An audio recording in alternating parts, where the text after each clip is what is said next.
होमा चण्डाला प्रतिहतरयो यस्य प्रेम प्रवाहो लोकातीतोऽप्यहनजहो लोककल्याणमार्गं त्रैलोक्येऽप्यप्रतिममहिमा जानकी प्राणबन्धो भक्त्या ज्ञानमृतभरवपु सीतया यो हि रामः स्तब्धीकृत्य प्रलयकलितं वाहवोत्थं महान्तं हित्वा रात्रिं प्रकृतिसहजाम् अन्धतामीस्त्रमिश्रं गीतं शान्तं मधुरमपि यः सिंहनादं जगर्ज सोऽयं जातप्रथितपुरुषो रामकृष्णस्त्विदानीं जय जय रामकृष्ण वंशकल्पतरु जय जय भगवान जगतेर गुरु जय जय गुरुमाता जगत जननी रामकृष्ण भक्तिदात्री चैतन्यदायिनी जय जय रामकृष्ण इष्टगोष्ठीगान सबार चरण रेणु मागे अधम। শ্রী ভগবানের অশেষ ইচ্ছায় আমরা আবার সমবেত হয়েছি শ্রী শ্রী রামকৃষ্ণ পুঁথি থেকে পাঠ এবং আলোচনার উদ্দেশ্য নিয়ে। আমরা যে অধ্যায়টি পড়ছি সেই অধ্যায়টির নাম অতুল কালীপদ প্রভৃতি ভক্তগণের সম্মেলন। এটি আমাদের শ্রীরামকৃষ্ণ পুঁথির 408 নম্বর পাতায় আছে। মাঝামাঝি জায়গা অবধি আমরা পৌঁছেছিলাম।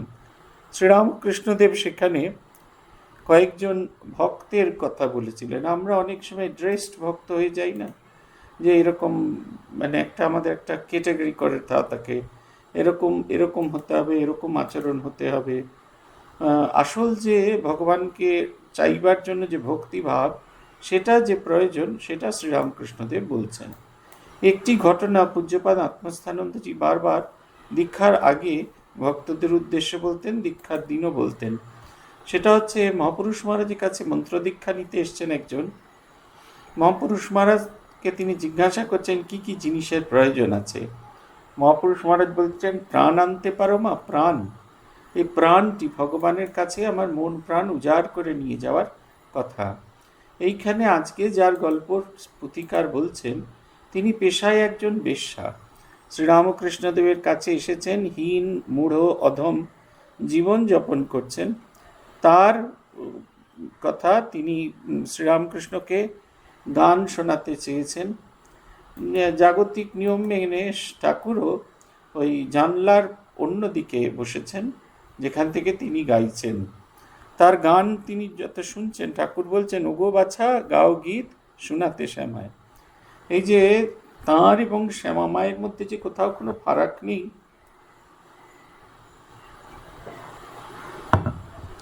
এইটা একেবারে পরিষ্কার করে তিনি তাঁর এটিকে বলছেন। আত্মস্বরূপ সম্পর্কে তিনি বলছেন। হয়তো অন্যরকমভাবে নেবেন না। পূজনীয় ভূতেশানন্দজি মহারাজ একবার অসুস্থ হয়ে পড়েছিলেন। 2-3 দিন একটানা মহারাজের খুব জ্বর হয়েছিল, মহারাজের প্রণাম বন্ধ হয়ে গেছিল। মহারাজ খুব জেদ ধরলেন না, তিনি সাধুদের প্রণাম নেবেনই। এখন তার এত ইনফেকশান, মানে সাধুদের কাছ থেকে এলেও এত টেন্ডার হয়ে গেছে, কারোর সামান্য একটু জ্বর কাশি থাকলেও অসুবিধা হবে, তাই এটা নতুন ব্যবস্থা করা হলো। আপনারা যারা পূজনীয় মহারাজের পুরনো কোয়ার্টারে গিয়েছেন, এখন যেখানে শৈতানজি বসেন, ওই ঢুকেই ঠাকুরের ছবির পাশে একটা জানলা, ওইটা মহারাজের ঘর ছিল, সেই 3টে জানলা খুলে দেওয়া হলো। কাঠের জানলাগুলো খুলে দেওয়া হলো, কাঁচের জানলাগুলো বন্ধ থাকলো। আর একটা ব্যবস্থা হলো, একটা মাইক্রোফোন মহারাজের কাছে আছে, আর একটা সাউন্ড বক্স মহারাজের কাছে আছে, আর একটা মাইক্রোফোন আমাদের কাছে আছে, আর একটা সাউন্ড বক্স আমাদের কাছেও আছে। মহারাজ যা বলছেন সেগুলো আমরা শুনতে পাচ্ছি, আর আমরা যা বলছি মহারাজ তা শুনতে পাচ্ছি। মহারাজ একটা ভয়ানক কথা বলেছিলেন। মহারাজকে বলা হলো, মহারাজ কি সুন্দর আপনি এরকম, মহারাজ বিছানাতেই শুয়ে আছেন, পিঠে ব্যাক সাপোর্ট দেওয়া আছে, ওতে বসে আছেন। সবাইকে জিজ্ঞেস করছেন, তোমাদের কতদিন দেখিনি। বলতে বলতে একটা দারুণ কথা বললেন, বলছেন, এখানেও কাঁচের ভেতরে, ওখানেও কাঁচের ভেতরে। মহারাজকে কখনো আত্মস্বরূপ প্রকাশ করতে দেখিনি। শ্রীরামকৃষ্ণদেবের মন্দির আপনারা যারা গিয়েছেন তারা নিশ্চয়ই জানেন, যে ঠাকুরের মন্দিরের চতুর্দিকে বুলেট প্রুফ গ্লাস দেওয়া আছে। মহারাজ বলছেন এখানেও কাঁচের ভেতরে, মানে তিনি ঠাকুরের যে প্রতিনিধি তিনি কাঁচের মধ্যে আছেন, আর ওইদিকে মন্দিরে যে আসল যে মূর্তি আছে তিনিও কাঁচের ভেতরে। এই অদ্ভুত একটা সুন্দর ঘটনা, এটা আমরা সেদিন শুনেছিলাম, সেই দিন আমি ছিলাম, প্রত্যক্ষ করেছি এই ঘটনা। সেই ইনি বলছেন সেই বেশ্যাকে, গান শোনাও, মাকে গান শোনাও। তিনি গাইছেন, গাইতে গাইতে তার দু চোখ দিয়ে জল পড়ছে। শ্যামার প্রেমে এমন পাগল পাড়া হয়ে গেছেন যে একবার বাহ্যিক জ্ঞান শূন্য। ঠাকুরও তার গান শুনে ভক্তির আবেশে একদম বাহ্যিক জ্ঞান শূন্য হয়ে গেছে। দেখুন, শুধুমাত্র গানেতে এরকম করে ফেলা যায়। বলছেন কলমে না যায় আঁকা গায়িকার ধারা, শ্যামার কারণে যেন পাগলের পাড়া। ভাবে ভরা মাতোয়ারা প্রভু পরমেশ, বাহ্যিক জ্ঞান শূন্য ভাবেরও আবেশ। বলছেন ঠাকুরের অবস্থাও বোঝানো খুব কঠিন, বাহ্যিক জ্ঞান শূন্য হয়ে গেছেন, তার বাইরের কোনো ইয়ে নেই, সম্পূর্ণভাবে সমাধিস্থ। ধীরে ধীরে সমাধি, গভীর সমাধি। একটা গান শুনে, এই বর্ণনা আছে, নীলকণ্ঠ মুখোপাধ্যায়ের গান শুনতে গেছিলেন ঠাকুর ইয়েতে, আমাদের বিধান সরণির কাছে, এখানে বারোয়ারি তলা আছে, যেখানে এখন রবীন্দ্র কানন, ভদ্রলোকের মতো নাম তার রবীন্দ্র কানন, সেইখানে আগে যাত্রা হতো, 7 দিন 8 দিন 10 দিন ধরে যাত্রা হতো। আমরাও ছেলেবেলায় দেখেছি, পশ্চিমবঙ্গ সরকারের বিশেষ উদ্যোগে, এখন হয় কিনা জানি না। ঠাকুর ওখানে এসেছিলেন নীলকণ্ঠ মুখোপাধ্যায়ের যাত্রা শুনতে। সেই গান শুনে ঠাকুর গভীর ভাব সমাধিতে মগ্ন হয়ে গেছিলেন। নীলকণ্ঠ মুখোপাধ্যায় আগে থেকেই ব্যবস্থা করেছিলেন ঠাকুরকে যাতে ভালো করে বসানো যায়। ঠাকুর সেই তার নির্দিষ্ট আসনে আর বসে থাকতে পারলেন না, সোজা উঠে দাঁড়িয়ে পড়লেন, গভীর সমাধিতে মগ্ন। যারা দর্শক তারা কেউ কখনো এই জিনিস দেখেনি। আর নীলকণ্ঠ মুখোপাধ্যায় বুঝতে পারলেন আজকে তার যাত্রাপালা আর গাওয়া হলো না, কৃষ্ণ যাত্রাপালা ছিল সেটি। নীলকণ্ঠ মুখোপাধ্যায় ঠাকুরকে ঘিরে ঘিরে হরিনাম করতে থাকলেন, এবং সমবেত পুরো তাঁবুর ভেতরে যত ভক্ত ছিলেন, দর্শক ছিলেন, তারাও হরিনাম করতে থাকলেন। অবশেষে ঠাকুর সাধারণ ভূমিতে এলেন। এই হচ্ছে শ্রীরামকৃষ্ণের ভাবেতে, তিনি শ্রীরামকৃষ্ণ গভীর ভাবেতে ভাবিত আছেন, এখানেও সেই রকম অবস্থা। আর তিনি ধীরে ধীরে ধীরে ধীরে খুব আস্তে আস্তে এর মধ্যে থেকে ফিরে এলেন, সাধারণ ভূমিতে ফিরে এলেন।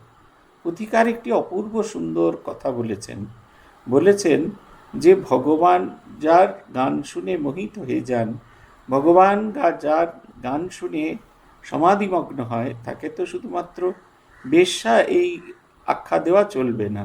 পুঁথিতে থইনু নাম কালো পাগলিনী, তার গায়ের রংটি কালো ছিল, এবং তিনি যখন গাইছিলেন পাগল পাড়া, একেবারে ভুলে, নিজেকে ভুলে গাইছিলেন, তাই তার নাম রেখেছিলেন তিনি কালো পাগলিনী, কালো পাগলিনী। আর অপূর্ব সেই গান শুনতে শুনতে তিনি সমাধিস্থ হলেন, এবং ঠাকুরকে ধীরে ধীরে ওপরে নিয়ে যাওয়া হলো। এই অধ্যায়ে পরপর কয়েকটি গল্প আছে। ঠাকুর ভক্তদের ভক্তির বিষয়ে নানা রকম খুব প্র্যাকটিক্যাল উদাহরণ দিচ্ছেন।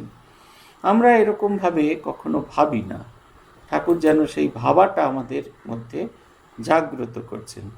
পুথিকার বলছেন, একদিন ভক্তগণে কহেন গোসাই, বিশ্বাস ভক্তির মতো হেন কিছু নাই, কাহিনী বাখান করি কন ভগবান, ত্যাগী সন্ন্যাসী এক সাধুর আখ্যান, সাধুবর অবিরত ধামে ধামে ঘুরে, এইবার উপনীত পুরীর ভিতরে, তাহারে দেখিয়া মোর হইল কেমন, মনে মনে হয় সঙ্গ করিয়া লাপন, বৈঠক করিয়া সাধু বসে বটতলে, একমাত্র পুঁথি তার সম্পত্তি বদলে, কি পুঁথি জিজ্ঞাসা আমি করিনু যখন, পুলকিত চিতে সাধু কহে রামায়ণ, দৈবে একদিন সাধু স্থানান্তরে যায়, গোপনে রাখিয়া পুঁথি বৈঠক যেথায়।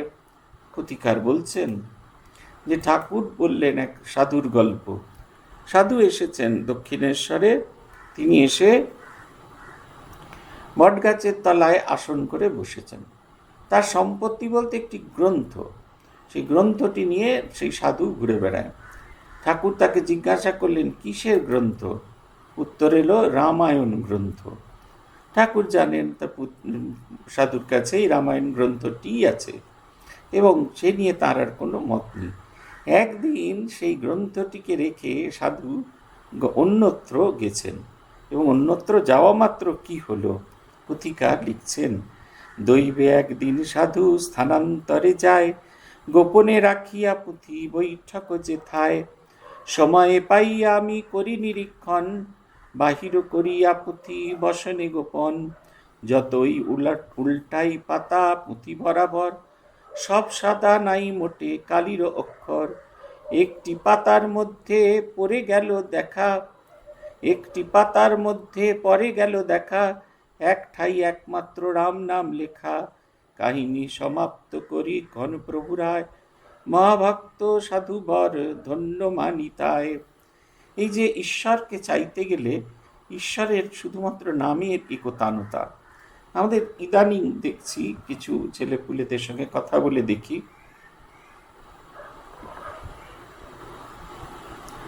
এরা রামকৃষ্ণ মিশন থেকেও দীক্ষা নেয়, আবার তন্ত্র পূর্ণাভিষিক্ত হয়।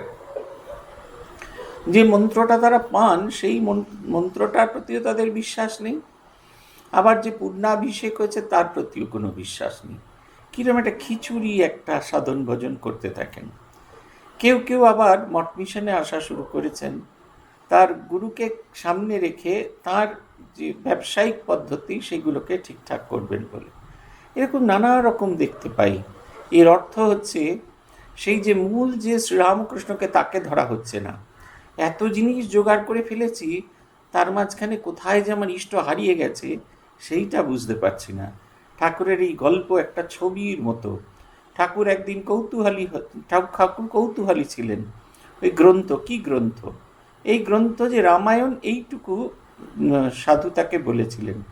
একদিন সাধু ছিলেন না, ঠাকুর এসে সেই গ্রন্থটি খুলে দেখলেন। দেখছেন পাতার পর পাতা শুধু সাদা কাগজ, কিচ্ছু নেই। একেবারে শেষ পাতায় গিয়ে শুধু একটি শব্দ আছে, রাম। সাধু একবারে অভিভূত হয়ে গেলেন। এই দেখুন, সাধুর আর অন্য কোনো প্রয়োজন নেই।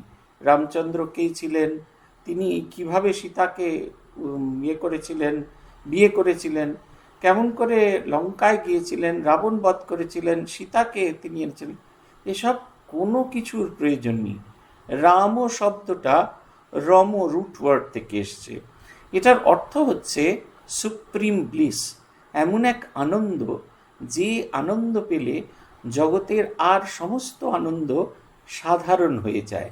আমাদের ছেলেপুলেরা, এখনকার ছেলেপুলেরা যে শব্দ ব্যবহার করে কথা বলার সময়, সেই শব্দ যদি ধরা হয় তাহলে হয় পাতি হয়ে যায়। এটার আর কোনো অন্যরকম কোনো কিছু বৈশিষ্ট্য থাকে না। রাম হলেন এমন, বলছেন সেই নামটাতেই তিনি এমনভাবে মোহিত হয়ে গেছেন।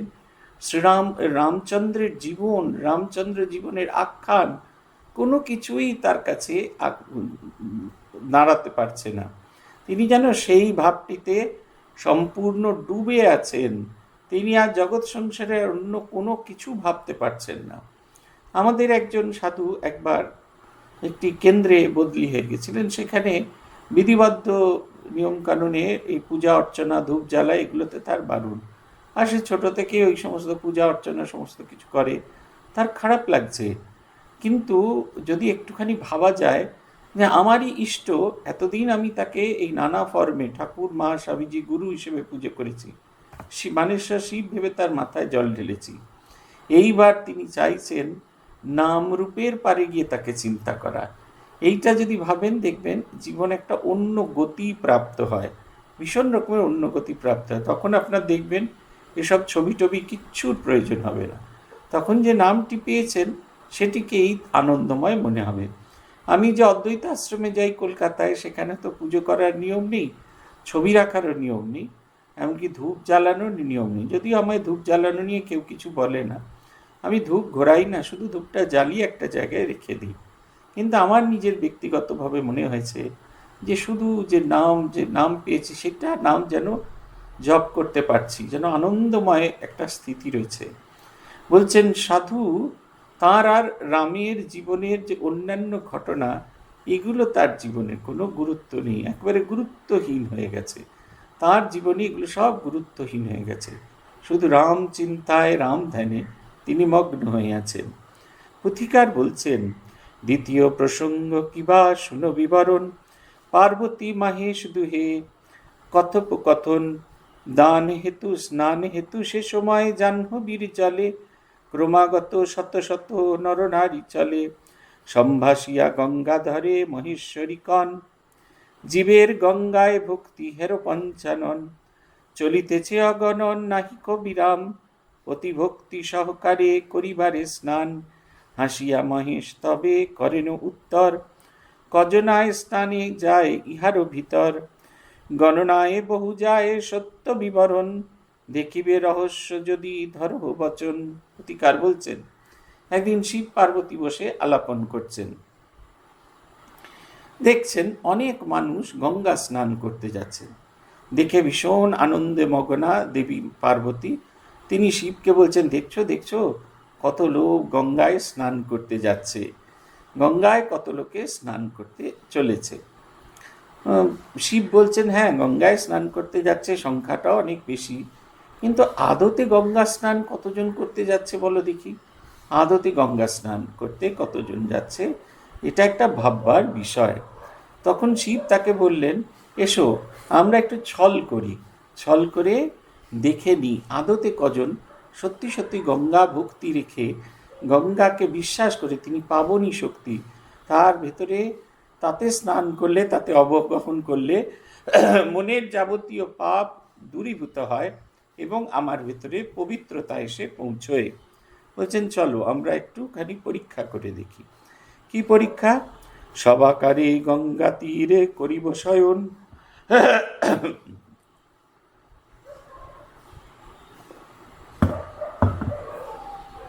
সবাকারে গঙ্গা তীরে করিব শয়ন, পাশেতে বসিয়া তুমি করিও রোদন, লোকজনে একত্তর হইল যেখানে, জিজ্ঞাসা করিবে তুমি প্রতিজনে জনে, মরিয়া গিয়াছে পতি ছাড়িয়াছে দেহ, শ্মশানে বহিয়া দেয় হেন নাহি কেহ, একাকী বহিতে শক্তি নাহিক আমার, সাহায্য করিয়া কেহ কর উপকার, এই সঙ্গে এক কথা বলো এক ঠাই, নিষ্পাপ শরীর যার হেন জন চাই, পাপযুক্ত দেহে কইলে সবে পরশন, তখনই হইবে তার নিশ্চয় নিধন, পার্বতীর সঙ্গে যুক্তি করি গঙ্গাধর, সতী সঙ্গে গঙ্গা তীরে চলিল সত্তর। দুজনে মিলে ঠিক করলেন যে শিব সব হয়ে গঙ্গার তীরে শুয়ে থাকবেন আর পার্বতী স্বামীহারা হয়ে রোদন করতে থাকবেন। এমন সময় যারা সেইখানে আসবে তাদেরকে তিনি বলবেন, দেখো দেখো দেখো আমার পতি মারা গিয়েছেন, আমার একার পক্ষে তো ক্ষমতা নেই তাকে দাহ করতে নিয়ে যাওয়ার, তোমরা যদি কেউ মায়ের সাহায্য করো, কিন্তু একটা কথা মনে রাখতে হবে, সম্পূর্ণ পবিত্র যে সেই একমাত্র আমার দেহে পতির দেহ স্পর্শ করতে পারে, যদি সে সম্পূর্ণ পবিত্র না হয় সে অবস্থায় যদি স্পর্শ করে তাহলে অবশ্যই তার নিধন, সে মারা যাবে। বলছেন চলো এই যুক্তি করে গঙ্গার তীরে আমরা গিয়ে শুয়ে থাকি। সববৎ শুইলেন শিবশুল পানি, শোকাকুলা সম কাঁদে ত্রিলোক তারিণী, পাষাণে দ্রবয়ে হেন করুণ রোদনে, চারিধারে গোলাকার লোকজন জমে, কাকুতি সহিত সতী কন সবাকারে, শ্মশানে পতিকে দেহ সৎকার তরে, ব্যাপারে মহিয়া বহু হইল অগ্রসর, বহন করিতে সবে শ্মশান ভিতর, তবে সেই সবে সতী কহেন তখন, পাপিতে ছুঁইলে হবে নিশ্চয় নিধন, শুনিয়া সে সব লোক পাছু ফিরে যায়, জন্মের আগাগোড়া কর্ম করে পাঠ, শুনিয়া সে সব লোক পাছু ফিরে বাট, জন্মের আগাগোড়া কর্ম করে পাঠ। পুথিকার বলছেন যে যেরকম প্ল্যান করেছিলেন শিব পার্বতী সেরকম ভাবে গঙ্গার তীরে এসে শুয়ে থাকলেন। তারা যেরকম আশা করেছিলেন ঠিক সেই রকম গঙ্গা তীরে বহু লোক জমায়েত হয়ে গেল। তাদের সেই বলতে থাকলো, তারা সবাই বলতে থাকলো যে এইবারে তাহলে তাদেরকে তিনি বললেন, আমার স্বামী মারা গিয়েছে, আমার স্বামীকে বয়ে নিয়ে যাওয়ার মতো অবস্থা আমার নেই, আমি একাকী বয়ে নিয়ে যেতে পারবো না, তোমরা আমায় কেউ সাহায্য করবে? বলছেন সঙ্গে সঙ্গে কয়েকজন লোক এগিয়ে এলেন, তারা শিবের দেহ, সেই তার পতির দেহ বয়ে নিয়ে যাবেন। তখন পার্বতী দেবী বললেন, হ্যাঁ নিয়ে তো যাবে এটা ঠিক, কিন্তু সম্পূর্ণ পবিত্র যার দেহ সেই একমাত্র নিয়ে যাবে। সঙ্গে সঙ্গে যে কজন এগিয়েছিলেন সেই কজন পিছিয়ে গেলেন। তারা ধীরে ধীরে নিজেদের বাড়ি ফিরতে লাগলেন এবং সমস্ত রাস্তা এই এত যে দীর্ঘ জীবন তারা যে জীবনযাপন করেছেন, এত দীর্ঘ সময় যেভাবে জীবনযাপন করেছেন, সেই জীবনযাপনের নানা রকমের ঘটনা তাদের মনে পড়তে থাকলো। তারা যে আদৌ পবিত্র নয় এই ভাবনাটি তাদের মনের ভেতরে জেগে উঠল।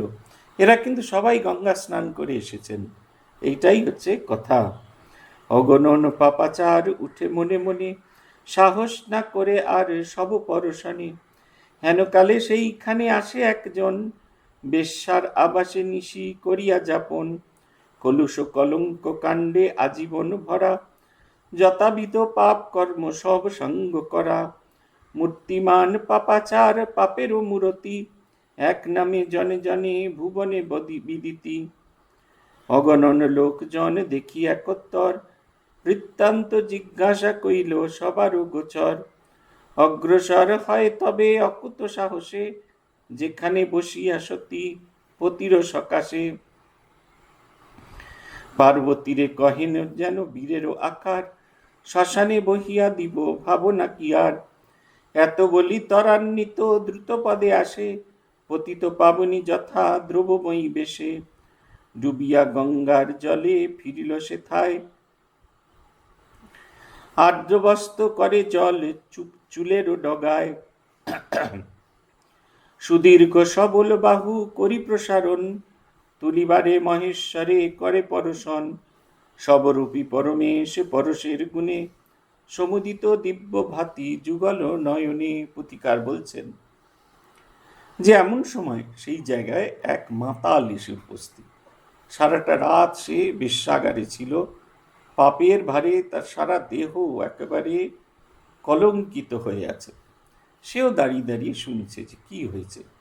পার্বতী দেবীর কথা শুনে আর যখন সবাই পিছিয়ে গেলেন, তখন সে পার্বতী দেবীকে এসে আশ্বাস দিলেন, কোনো চিন্তা নেই মা, আমি এক্ষুনি আসছি, এসে তোমায় স্বামীর শরীর তুলে ধরছি। তাড়াতাড়ি করে সে নেমে গেল গঙ্গার মধ্যে, এবং গঙ্গার মধ্যে নেমে ভালো করে স্নান করল। এত 2-4 বার ডুব দিয়ে এমনভাবে স্নান করে যখন সে উঠে এলো, তখনও তার চুল দিয়ে টপ টপ টপ টপ করে জল পড়ছে, তার কাপড় থেকে জল পড়ছে। তার বিশাল 2টি বাহু প্রসারিত করে শিবকে সে কোলে তুলে নিয়ে ইয়ের দিকে চলে গেলেন। সঙ্গে সঙ্গে করা মাত্র যে মুহূর্তে তিনি সবরূপী শিবকে স্পর্শ করেছেন, সেই মুহূর্তে তার ভেতরে সেই দিব্য ভাতি প্রকাশিত হলো, আর সেই শিবের চোখ খুলে গেল, আর সেই শিবের চোখ দিয়ে সে অদ্ভুত দিব্যজ্যোতি প্রকাশিত হলো। পুথিকার বলছেন, যার বলে সেইখানে করে দর্শন, সব রূপধারী নিজের সুরিত্রিলোচন, পাশে তার নারী বেশে ঈশানিয়া পলি, সৃষ্টি স্থিতি লয়কর্ত্রী জগত জননী, আখ্যান সমস্ত করি গুণমণিকণ, গঙ্গায় বিশ্বাস করে এই একজন, অটল ধারণা গঙ্গা বারেক পরশে, জনমের যত পাপ একেবারে নাশে, এখন জ্ঞান যার অন্তরে ধারণ, ধরাধামে সেই ধন্য সার্থক জীবন। প্রতিকার বলছেন যে সে যে মুহূর্তে সেই শিবকে স্পর্শ করলো, শিবের চোখ খুলে গেল এবং তিনি তার মূর্তিতে দর্শন দিলেন এবং দেখলেন, শিবলোকটি দেখল যে দেবী পার্বতীও তার পাশে দাঁড়িয়ে আছেন। এই গল্প বলে শ্রীরামকৃষ্ণ তাদের বলছেন যে গঙ্গায় বিশ্বাস করে গঙ্গায় বিশ্বাস করে এই একজন, অটল ধারণা গঙ্গা বারেক পরশে, জনমের যত পাপ একেবারে নাশে। বলছেন গঙ্গার পাবনী শক্তিতে বিশ্বাস। এই গঙ্গার পাবনী শক্তিতে যারা বিশ্বাস করে তাদের কাছে গঙ্গার জল শুধু জল নয়, স্বয়ং ব্রহ্মবাড়ি। তার অদ্ভুত ক্ষমতা মানুষের মনের একেবারে বদল করে দেয়। শুধু গঙ্গায় স্নান নয়, গঙ্গার তীরে বাস করলে, গঙ্গার ধারে আপনি যদি বসে থাকেন, আপনার মনের ভেতরে সব কলুষ, সমস্ত কিছু মলিনতা, সমস্ত কিছু চলে যাবে। আমরা পরীক্ষা করে দেখেছি, সারা দিন প্রচণ্ড কাজের চাপ, একেবারে ভালো লাগছে না। গঙ্গায় স্নান করার সুবিধে তো তখন আর সন্ধেবেলা নেই। আমরা গিয়ে সব কাজ সেরে শ্রীশ্রীমাকে প্রণাম করে ওই গঙ্গার ঘাটে চুপটি করে খানিকক্ষণ বসে থাকতাম। ওই যে গঙ্গার বাতাস এসে পৌঁছতো, তাতে আমাদের মনের ভেতরের যাবতীয় যে মলিনতা সেগুলো চলে যেত। গিরিশচন্দ্র ঘোষের জীবনের এক অদ্ভুত ঘটনা আছে। গিরিশচন্দ্র ঘোষ, তিনি রিচুয়ালিস্টিক ওয়ার্শিপ কখনো মেনে নেননি। সেই গিরিশ ঘোষ রোজ চলতেন গঙ্গা স্নানে এবং গঙ্গা স্নান করতেন। তিনি রোজ স্নান করবার সময় মা গঙ্গার উদ্দেশ্য করে বলতেন, দেখ মা গঙ্গা, এমনটি ভাবিসনি যে আমি গঙ্গা স্নান করতে এসেছি আমার পাপ নাশ করার জন্য, এরকমটি ভাবিসনি। রোজ কত লোকে আসে তোর তোর কোলে স্নান করে আর তাদের পাপের ভার তোর গায়ে রেখে দিয়ে যায়। আমি গঙ্গায় নামছি সেই পাপ গ্রহণ করার জন্য। আমি একেবারে সেই শ্রীরামকৃষ্ণের চরণকে স্পর্শ করেছি, যার চরণ স্পর্শ করলে অন্যের যে পাপ, সেই পাপ রাশি গ্রহণের ক্ষমতা যার মধ্যে আসে, তার পাবনী শক্তি এত তীব্র হয় যে সে অন্যের পাপ, মানে মা গঙ্গার পাপও সে গ্রহণ করবার মতো অধিকারী হয়ে ওঠে। আগে যদি জানতাম আরও বেশি করে, সেই তাঁর সাগরে আমি অবগাহন করতাম। ঠাকুর বলছেন, এমনও জ্ঞান যার অন্তরে ধারণ, ধরাধামে সেই ধন্য সার্থক জীবন। আমরা যে জীবনটা যাপন করি জানেন তো, যে মন্ত্র পাই, যে সাধন পথটায় পাই, আমাদের যদি বিশ্বাস থাকে তাহলে সেই বিশ্বাসের ফলে আমরা কখনো কোনো সময়ের জন্য পথহারা হব না। এই কথাটা খুব সত্য। আমরা কেন পথহারা হই? তার কারণ হচ্ছে আমরা বিশ্বাস করি না যে জীবনটা আমরা পেয়েছি, যে মন্ত্রটা পেয়েছি, এই পথ ধরে যদি যাই, এই মন্ত্র যদি জপ করি, তাহলে আমার মুক্তি হবে। এটা আমরা বিশ্বাস করতে পারি না। যেরকম গঙ্গা বাড়ি আমাদের কাছে জলের মতো, জলের চেয়ে আর কিছু ভাবনা চিন্তা করতে হচ্ছে না। হয়তো আউট অফ দি ট্র্যাক হবে, তবু একটা ঘটনা বলি। স্বামী মাধবানন্দজি মহারাজের জীবনের গল্প। মাধবানন্দজি উকিলের সঙ্গে দেখা করতে যাবেন, তাই তিনি বেলুড় মঠ থেকে এসে মায়ের বাড়িতে উঠেছেন। মাকে প্রণাম করে এখান থেকে 2B বাস ধরে তিনি রওনা দেবেন। আর মায়েরও একজন শিষ্য, তিনিও চলেছেন ডাক্তারের কাছে সেবকের সাথে। মায়ের বাড়ি থেকে তারা হাঁটতে হাঁটতে এগিয়ে আসছেন, কথা হচ্ছে। স্বামীজিকে, মাকে বলছেন, মাধবানন্দজিকে বলছেন, দেখো ভাই নির্মল, আমাদের সময় কি ছিল, কি সাধন ভজন ত্যাগ তপস্যা, আর এখন কি হয়েছে, সব কাগজ কলম টাইপরাইটার মেশিন এইসব নিয়ে তারা আছেন। মাধবানন্দজি বলছেন, তাতে কি হয়েছে দাদা, যখন যে যুগে যেরকম। তখন তিনি বলছেন, এতে কি তাদের মুক্তি হবে? তখন মাধবানন্দজি ওই বাসের এতে উঠে পড়েছেন, বাস তখনও ছাড়েনি। বলছেন, তাহলে একটা কথা বলি, গঙ্গা উত্তর কাশী থেকে, গঙ্গোত্রী থেকে যখন প্রবাহিত হচ্ছে, তখন তার জল স্বচ্ছ, একেবারে পরিষ্কার। সেই জল যখন বেলুড় মঠের সামনে দিয়ে প্রবাহিত হচ্ছে, তখন সেটা কাদাযুক্ত, মলিন হয়ে গেছে, কিন্তু তার পাবনী শক্তি এতটুকু কমেনি। মায়ের সেবক বলে তিনি হাঁটা দিলেন, তিনি রওনা দিয়ে দিলেন বাসে করে। মায়ের সেবক তিনি বলছেন, দেখেছিস নির্মলের প্রজ্ঞা, দেখেছিস? এই যে গঙ্গার পবিত্রতা বুঝতে গেলে সবসময় যে রামকৃষ্ণ গঙ্গা প্রবাহিত হচ্ছে, সেই রামকৃষ্ণ গঙ্গা এক একটা ফেজের মধ্যে দিয়ে প্রবাহিত হচ্ছে। আমরা এক একভাবে সেই রামকৃষ্ণ গঙ্গাকে দেখছি, কিন্তু একটা জিনিস ভুলে যাচ্ছি, সেই একই পাবনী শক্তি যা শ্রীরামকৃষ্ণ থেকে প্রবাহিত হয়েছিল, তা শ্রীমা সারদা, স্বামী বিবেকানন্দ, ব্রহ্মানন্দজি হয়ে আজকের জগতের কাছে, আজকের যারা আছে তাদের মাধ্যমে জগতের কাছে প্রবাহিত হচ্ছে।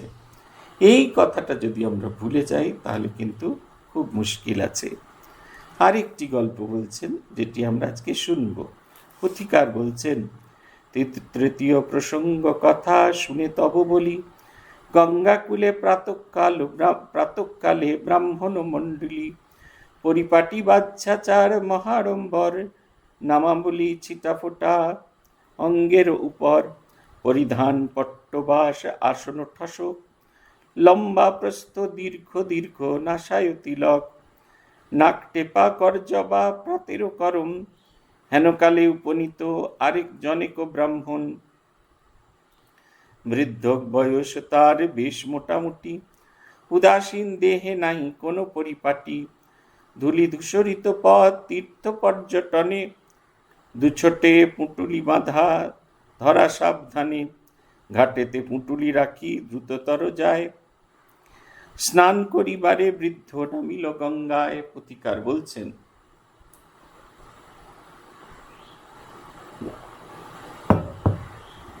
তৃতীয় প্রসঙ্গ, আরেকদিন গঙ্গার ঘাটে একদল ব্রাহ্মণ মণ্ডলী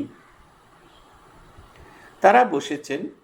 তারা যেরকম ফোঁটা তিলক স্নান টান করে, ফোঁটা তিলক নানা কিছু করে গঙ্গার দিকে মুখ করে বসে তারা জপ করছেন। তারা দেখলেন এক ব্রাহ্মণ, মধ্যবয়স্ক এক ব্রাহ্মণ, তিনি এসে হাজির। তিনি ধীরে ধীরে ধীরে ধীরে নেমে যাচ্ছেন গঙ্গার দিয়ে। দীর্ঘ তীর্থ ভ্রমণ করে এসেছেন, তার পাটা সমস্ত নোংরা কাদায় ভর্তি, জামা কাপড়ও মলিন হয়ে গেছে। সেই লোকটি গঙ্গার তীরে তার পোশাক ছেড়ে আর তার সঙ্গে একটা ছোট্ট পুটুলি ছিল, সেই পুটুলিটি রেখে গঙ্গার তীরে রেখে তারা ধীরে ধীরে সেই গঙ্গার ভেতরে নেমে গেলেন এবং গিয়ে তিনি ভালো করে স্নান করতে শুরু করলেন। এরা সবাই দেখছেন তাকে। তারপর কি হলো? কোনো গ্রাহ্য নাহি তার দেহ পরিষ্কারে, দিয়া মাত্র এক ডুব উঠিল সত্তরে, পুটুলিতে বাঁধা মুড়ি খুলিয়া তখন, তাড়াতাড়ি দ্বিজবর করেন ভক্ষণ, সমাপন মহাকর্ম ফুরায় পুটুলি, জাহ্নবীতে খান জল অঞ্জলি অঞ্জলি, স্নানে জলপানে করি পথশ্রম দূর, উঠিয়া চলিতে পথে ব্রাহ্মণ ঠাকুর, দেখিয়া তাহার ধারা ব্রাহ্মণ মণ্ডলী, ক্রোধেতে আরক্ত আঁখি কপালেতে তুলি। পুথিকার বলছেন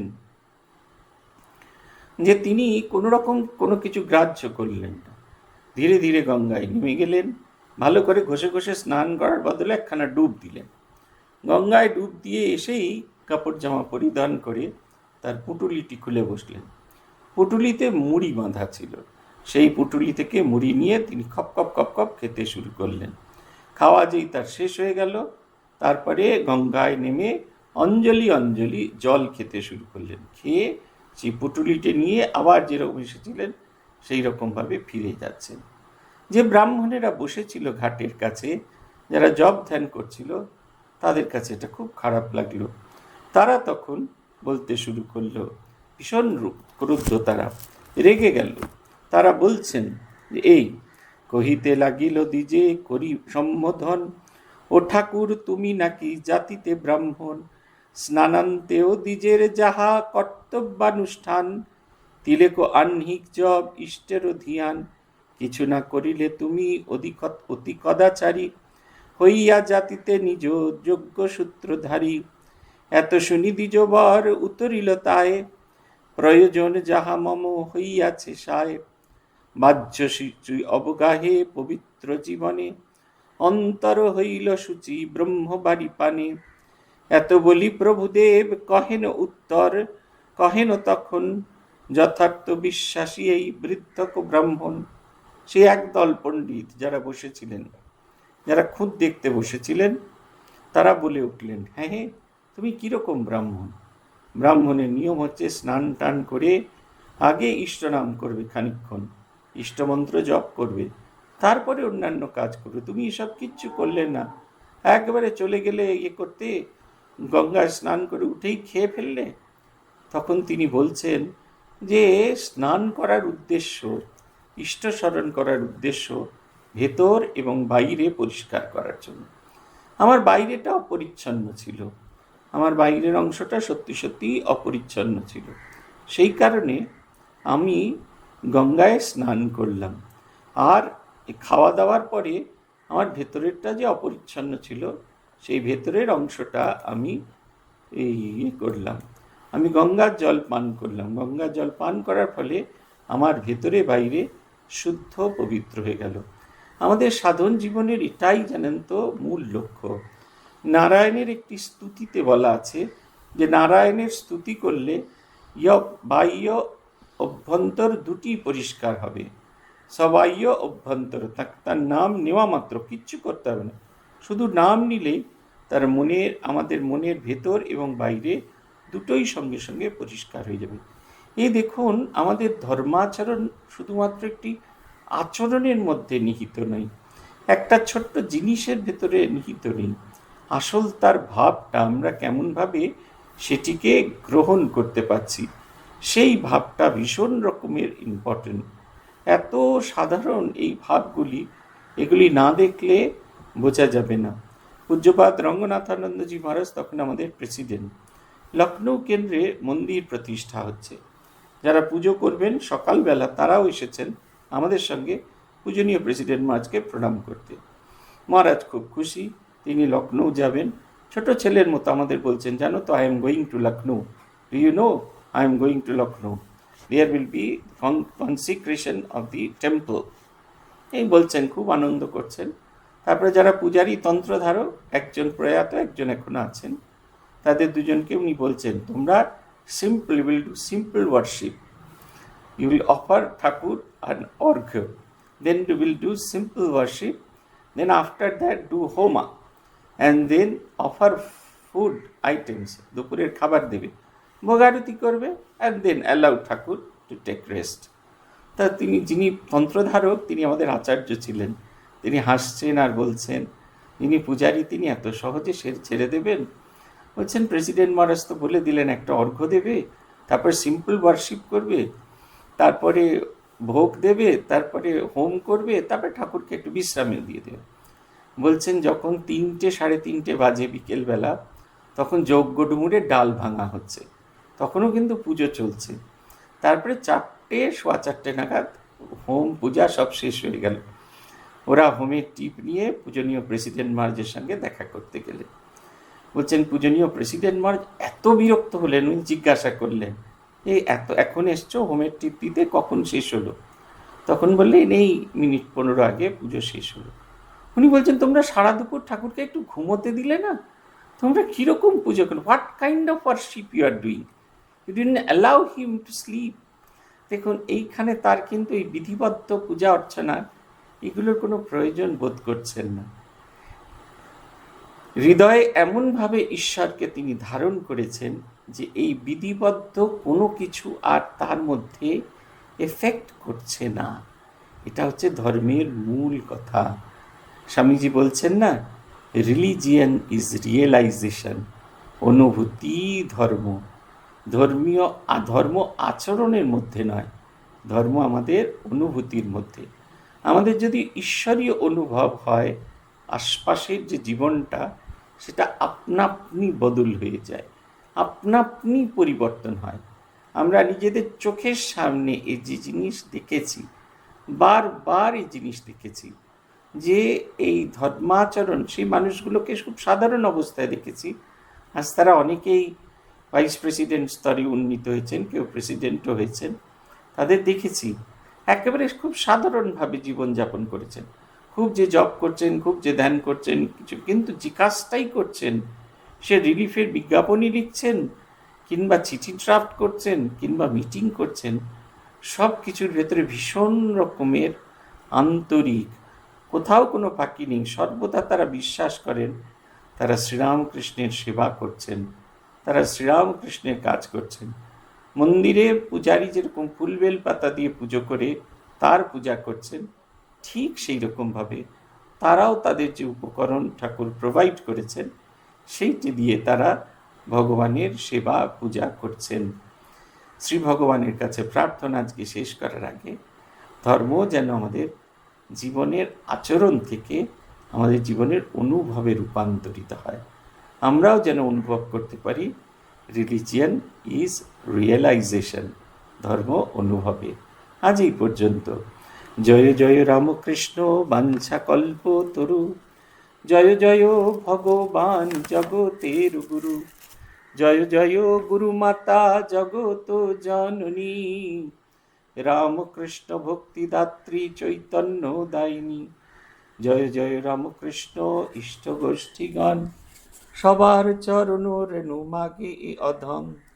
ওম শান্তি শান্তি শান্তি। হরি ওম তৎসৎ। শ্রীরামকৃষ্ণার্পণমস্তু।